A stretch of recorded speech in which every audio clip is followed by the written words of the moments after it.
Okay, okay. So I want to preface this. That might be the wrong word for this, but that's fine. Um, I only recently started playing Warframe, so I'm doing like I don't know, like a first month review, I'd say, because I've been playing the game for a few weeks now, and I kind of just want to give my take on it. Coming from Destiny 2, which I got burnt out of, so that's why I started playing Warframe with a friend of mine. And honestly, I really like Warframe. Warframe's pretty good, but there's a bit of a good, the bad, and the ugly going on.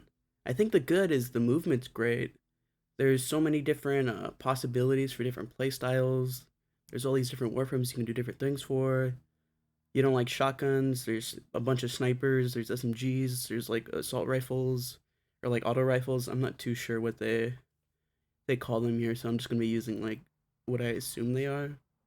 You can correct me in the comments or come verbally assault me in person or something. That's fine.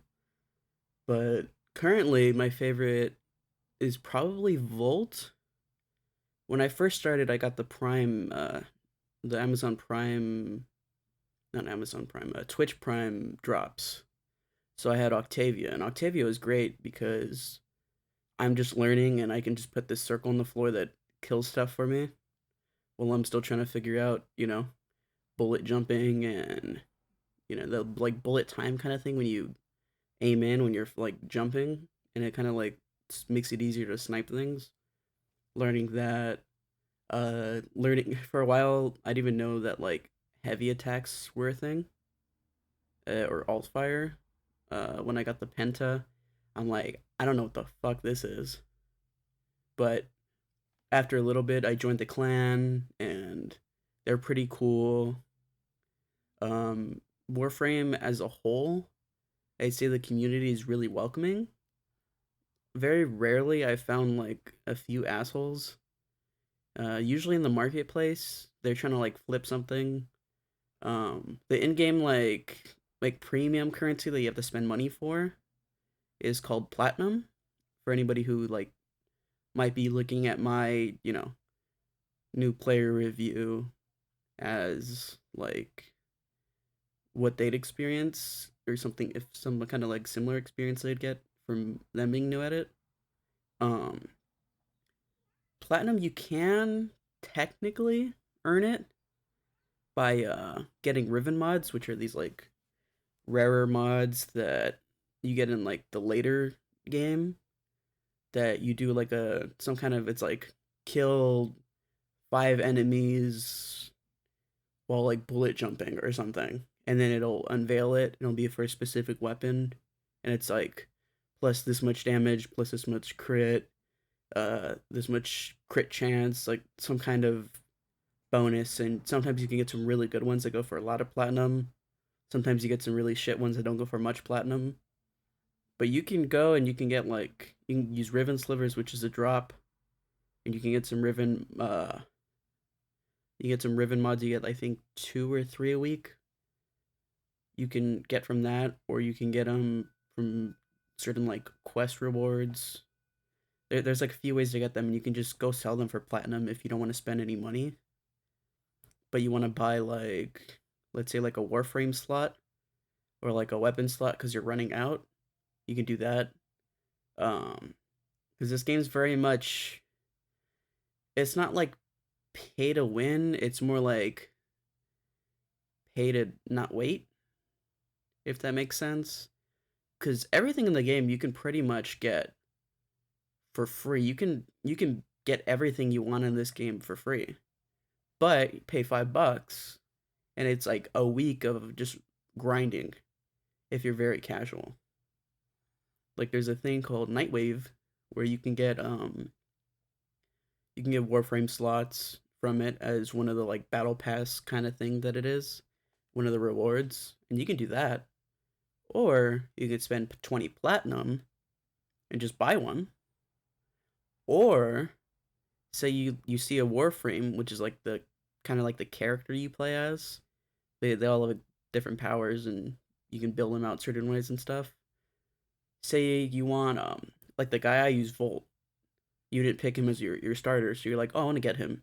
You can go buy him for platinum in the store, and it comes with a Warframe slot for him. You do that too.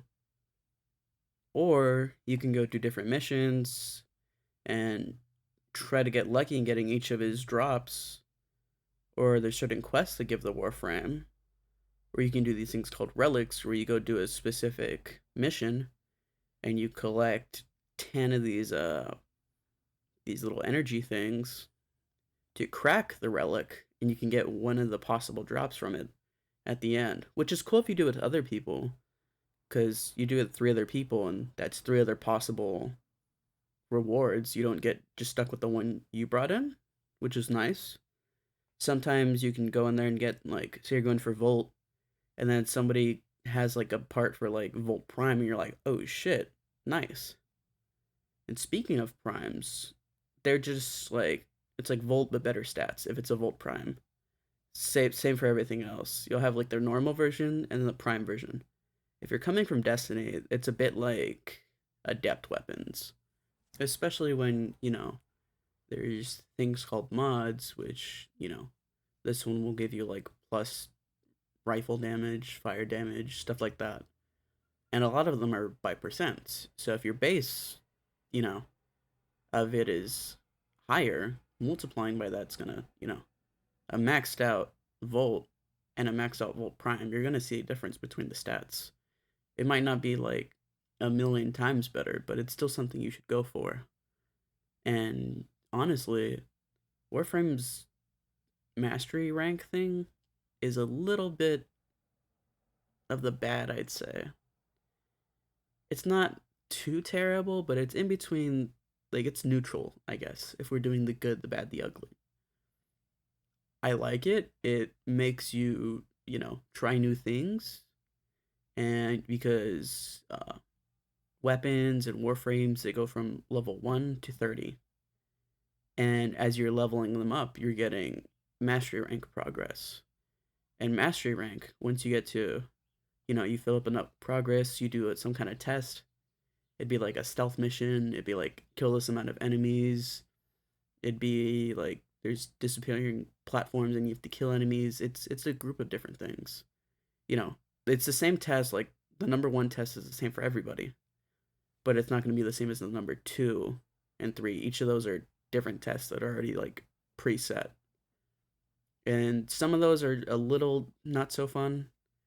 Like anything that involves stealth in Warframe, I would say is ugly.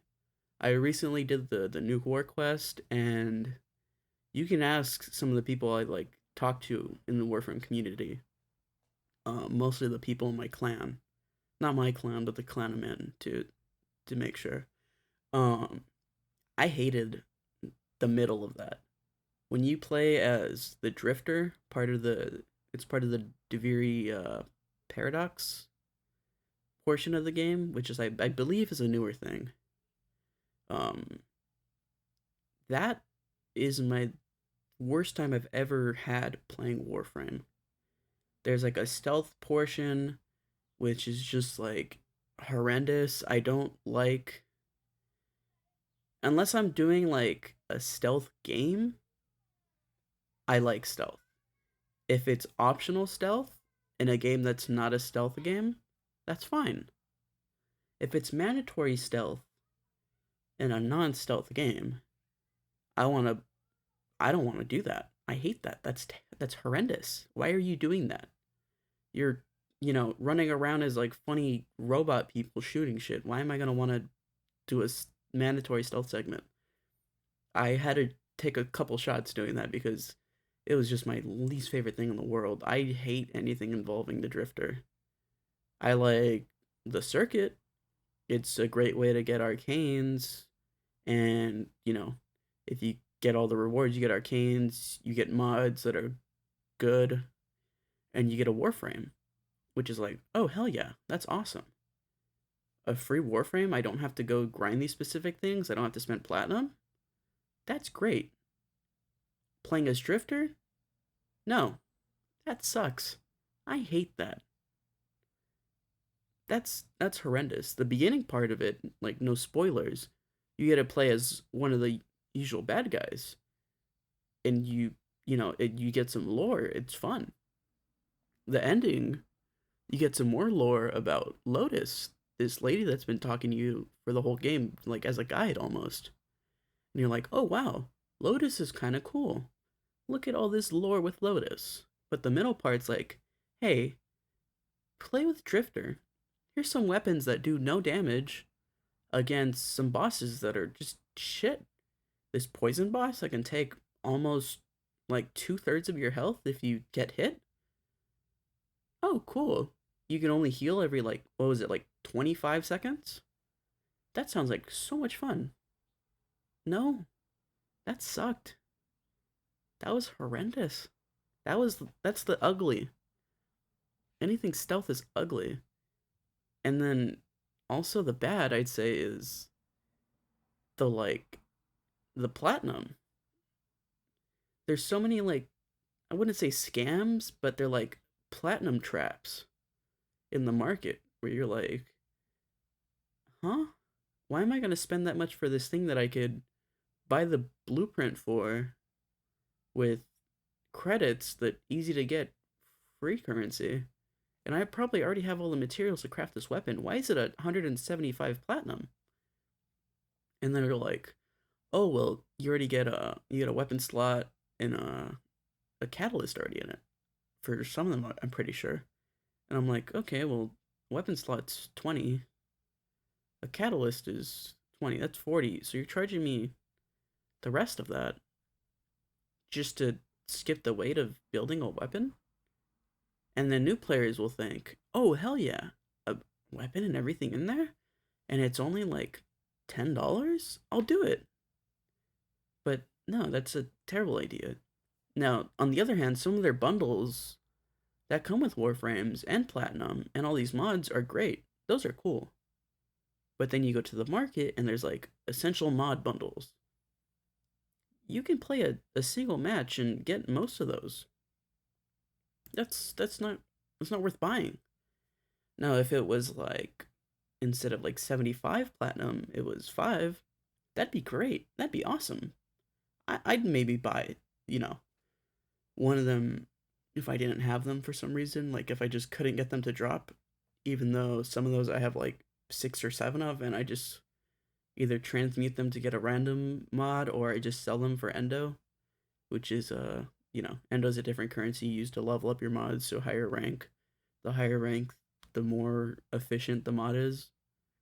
Like it'll go from like 15% extra damage and you max it up, it goes to like 30, but it's very expensive as you go. It makes sense. Besides that, I'd say that's the bad. There's a lot of things that you can waste money on and waste time on that should be made more clear by Warframe themselves. I'd really recommend getting into like a beginner friendly clan and talking to the people there and letting them, guide you a little bit, because there's a lot of like time wasting, money wasting parts of Warframe. Like a lot of people will get to the free roam on Cetus, the first like planet, the main planet, Earth, and there's like a free roam bit. There's like eidolons, there's mining, there's fishing, there's like rescuing animals. There's like all this cool stuff, and some people will just do only that for way, way, way too long. When what you really should be doing is just playing through all the different nodes and unlocking everything. Unlocking all the planets, doing all that first. But some people will just get stuck and be like, "Oh, well, I have to get all these fish. I have to get all these minerals and stuff. I have to do all this I have to do all this stuff. Look, I haven't done like barely any of this." When you don't get your operator until like a little while later, depending on like what quests and stuff you're doing, where you don't need to really do the eidolon thing, because the eidolon stuff is mostly for your operator, whether it's amp or lenses. Some of the bounties give like eidolon breath, which is for crafting and stuff. You don't really need to do any of that. Like you don't even have to enter the free roam really.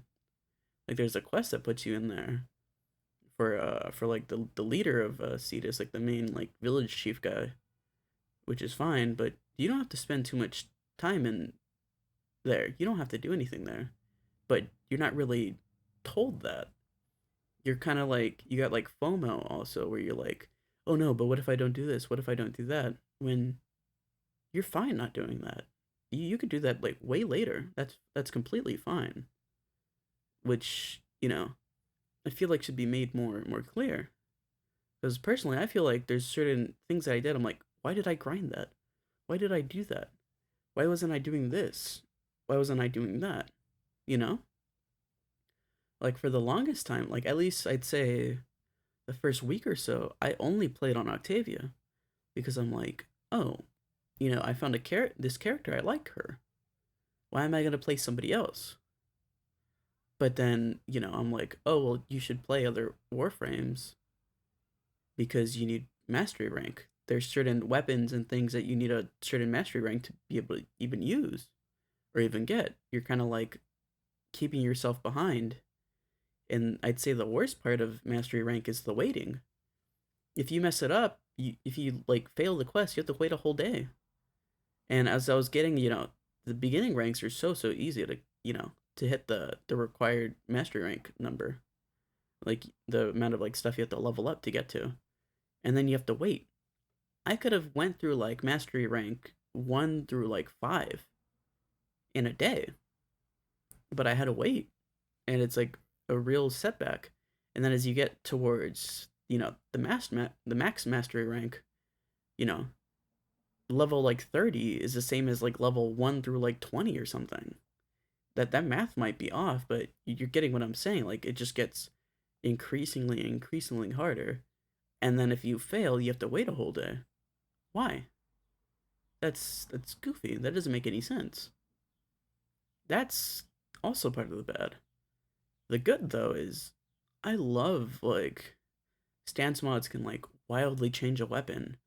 You can like share on Octavia she has like little music you can play. You can share the songs you make in that little beat maker thing to other people. So when they're on their Octavia, they can, someone, made Megalovania, one of my friends like made it and he shared it to me and then I could put that on my Octavia if I wanted to listen to that. And people can do that too. That's great. There's skins for uh characters like your Warframes, but you can also just change like the primary, secondary, like tertiary accent colors. You can change all that so you can make your Volt look very different from someone else's Volt. And then you can get attachments, you can get like back accessories, back bling if you play like Fortnite, same thing. And you can change the colors of those. You can put sigils to like show off, hey, look, I like this syndicate, this like faction thing. I like that. It's very customizable. You can do it on your weapons, on your the ship you fly around in. You can do it on like a lot of things. It's great. You can do it on your companions, which are usually robots, or if they're like living things, are usually like animals, like a dog or like a cat thing, but not necessarily a dog or a cat. It's like an alien cat dog kind of thing. Um, it's very customizable, and you can really show off your stuff. Like a lot of people call it like fashion frame. People will show off like how good their Warframe looks, and that's cool. I think I really like that. I like that a lot. That's nice. Um, and I'd say that's part of the good. It's very customizable. You can really make any Warframe or any weapon setup or anything like that your own. You don't have to, sure you can go like, oh, this is the optimal, build for this, is optimal build for that. But say I like Grendel. He is not a very good character, but he's funny. He's like the Kirby Warframe where he'll like eat people and he gets stronger. I think he's cool as shit. I can make Grendel like better with mods. I can, pair him with my favorite weapons. And for the most part, I'll be fine. Maybe some of the later like higher tier content and difficulty wise and like late game stuff, you would need more of a build to survive and do well. But for the most part, I really like this guy. I'm gonna play as this guy. You're fine. Just make sure to like play other things also to get your mastery rank up so you can get a weapon you want. for a little bit I was really grinding my master rank to get piranha, because I got to use it on the circuit. You get like a different selection of warframes and weapons you can use for it, and you can use that to try out new ones if you're lucky enough to get it in the little like rotation you're given. And I really like piranha, so I'm like, okay, I'm gonna grind for this now. And I'm like, okay, I need to grind my mastery rank, so I started buying all the cheapest and easiest to build guns and melee weapons, and I grinded those out along with different warframes I had but didn't use, because I found a little group of different warframes I like to switch between, and that was fun. That was great. I'm like, oh cool, I gotta try out these other weapons. I see how they work. Whoa, look at this weapon. It's got like chain lightning kind of an effect when you shoot it. Oh, look at this one. This one's like a sniper. Oh, and like automatic bow. These things are cool. And that's great. You're trying new things and you don't feel forced to do it. You're like, oh, I can try any of these and level them up to continue. I don't have to use a specific gun or melee weapon that I don't like. I can use like, you know, any of the ones in like this very big collection of weapons. That's great. I can use different mods I like, because, this one's a rifle also, and so is that one. So I can use the same mods. That's really cool. Oh, I can use auto mod if I'm not too sure what to put on here. And then later I can go into more depth about it. That's great. But to conclude it, I like Warframe.